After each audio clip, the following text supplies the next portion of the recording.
So hello, I'm Nico from Smartplayr. I work with Sam and Elisa on this project. And Smartplayr is the union of two different projects. On the one hand is Vivo, that is an open source project that I founded in February of this year and allows creators and newsrooms to do live streaming on YouTube more accessible. How I'm going to show you in a minute. And the second part of this is Axel, that is a company that provides media asset management in the cloud with AI services like face detection, transcription, and scene detection. Smartplayr looks for using both technologies and assists the newsroom in repurposing video files in the proper informational context. You're going to see a couple of cases in a minute. So this is a demo of how Vivo works. We'll skip this introduction. What you do is you do a YouTube playlist, you put in a name, and with that link, you paste it in Vivo. And what Vivo does is it does a queue of that playlist and it says to you, you have with 8 videos, 44 minutes of a live stream. You copy the data of YouTube, you put it there and you start the stream. It's really easy. In 3 minutes, you have it working. I have made a demo previously. And then when you have a queue in the app, you can rearrange the order as you want. And then you have Axel, that this is the interface of the application. When you have a clip, it detects, it transcribes the whole thing. You can search for words that were said in the clip, or you can face detect the people that are in the clip. Now there's going to be a part here, there. You see, this is the long of the clip, and the blue parts are the parts that Lewis Hamilton was detected. So it's really easy to find things on videos.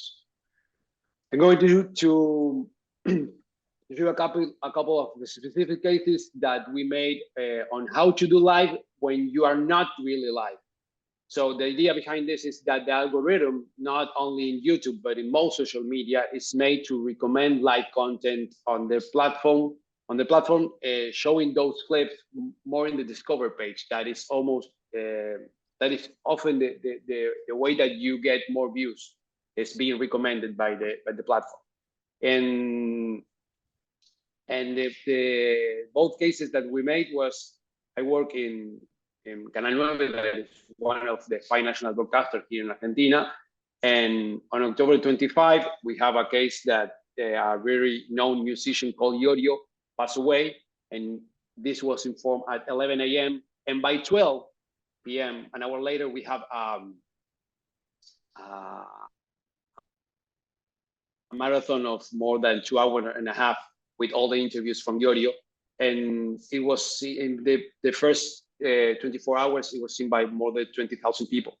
And this is not only important because it was made easy and it was seen by a lot of people, but because it allowed us to go live without going to the editing room, getting all the clips, edit, and then upload to the whole thing.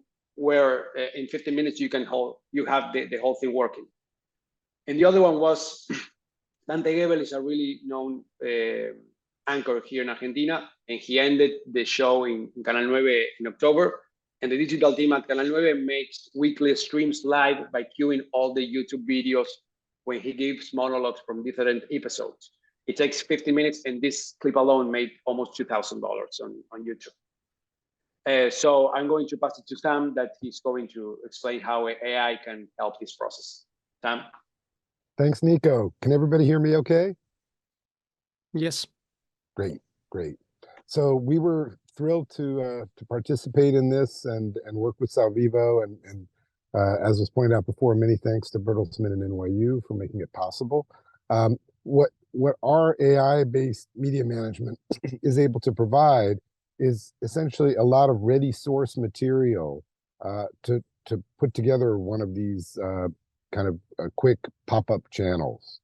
And so the fact is, there's in the last few years, there's been a lot of talk about fast channels and more granular forms of monetization and streaming. And we think that this is kind of the logical next step in that, because if you can use AI to extract, for instance, a whole bunch of clips of footage about a particular person, as in the case where you have somebody who just died, or an upcoming news event, as this slide points out. If you've got a big event coming up, you can gather relevant footage and have a very quick experimental kind of viewing channel for that without all the effort of setting up a traditional channel. And so our side is to help extract the media and the metadata to populate those channels on very short turnaround, much faster than you could do with people watching footage and marking in and out. So in the end, the big benefit here is we think it may be as much for marketing the core channels as it is for supplementing them. In other words, think about it in terms of, for instance, promos or just very niche, sub-niche channels that you could throw together, attract an audience, and then get your branding on there, whether you're RTL or Fremantle or really any media organization. You can use these smaller channels as lightweight experiments without a lot of effort. So they would not have been possible really before this technology stack.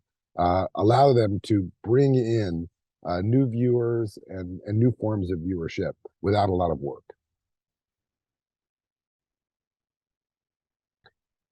So in terms of next steps, we've already had some very good conversations with RTL, much appreciated. We've got a call coming up with M6 shortly, so that should be very interesting. And we're really open to discussions across the organization. The key thing is the cost and the lightweight of spinning up this technology. These are super affordable, really in a different universe from traditional MAMs and channels. And the minute you start to think in that lightweight mode, we hope that there's a lot of possibilities for conversation.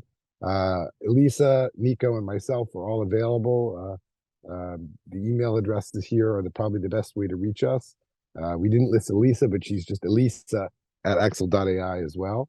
And thanks very much, everyone, for taking the time with us.